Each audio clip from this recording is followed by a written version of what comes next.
आप देख रहे हैं नेट्रिक न्यूज, साहस सच कहने का। नमस्कार, मैं हूं आपके साथ प्रेरणा तलवार और आप देख रहे हैं नेट्रिक न्यूज।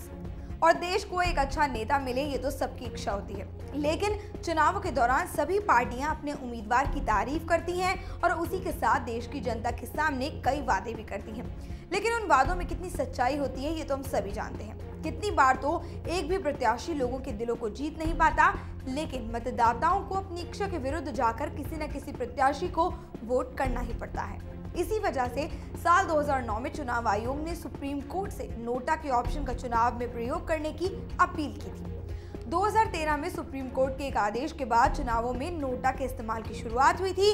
नोटा का इस्तेमाल इसलिए भी चुनाव में लागू किया गया ताकि इसके जरिए मतदाता बिना किसी परेशानी और डर के चुनाव का बहिष्कार कर सके।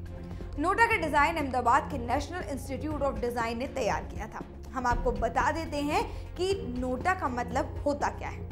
नोटा का मतलब होता है इनमें से कोई भी नहीं। मतलब कि अगर आप मतदान की लंबी कतारों में खड़े होकर भी अगर आप ये तय नहीं कर पा रहे हैं कि इनमें से कौन सा उम्मीदवार आपके लिए बेहतर है और इनमें से कोई भी उम्मीदवार आपकी उम्मीदों पर खरा नहीं उतर पा रहा है, तो आप नोटा के बटन को दबाकर अपना विरोध जता सकते हैं।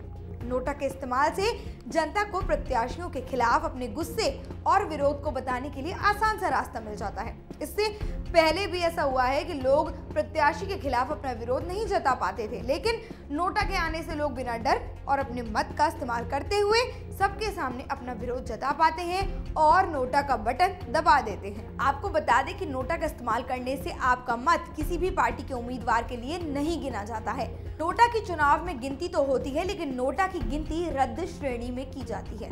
इससे एक बात साफ होती है कि नोटा का चुनाव के नतीजों पर कोई भी असर नहीं पड़ता है। बस इसके इस्तेमाल से मतदाता राजनीतिक पार्टियों को चुनावी मैदान में ईमानदार और साफ छवि के कैंडिडेट को उतारने के लिए मजबूर कर सकते हैं। इसका सबसे ज्यादा इस्तेमाल 16वें लोकसभा चुनाव में किया गया था, जिसमें 60 लाख वोटरों ने नोटा का प्रयोग करके अपना विरोध जताया था।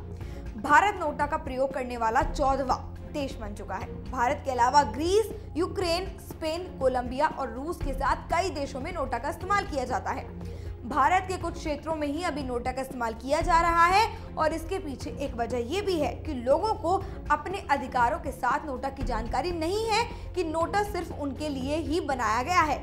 इसका सबसे ज्यादा फायदा अगर किसी को होता है तो वो सिर्फ आम जनता को होता है, जो नोटा की वजह से चुनाव में अपने विरोध को सबके सामने बहुत ही आसान तरीके से ला सकते हैं। तो ये थी सारी जानकारी नोटा के विषय में। अगली बार आप चुनाव में जाएं तो बेझिझक होकर अगर आप किसी भी उम्मीदवार से सहमत नहीं हैं तो नोटा का बटन दबाएं। ऐसी ही और जानकारी के लिए सब्सक्राइब करें हमारे चैनल नेट्रिक न्यूज को। हमारे साथ जुड़े रहने के लिए हमारे YouTube चैनल को सब्सक्राइब करें, साथ ही बेल आइकन को दबाएं। नेट्रिक न्यूज की खबरें सबसे पहले देखने के लिए।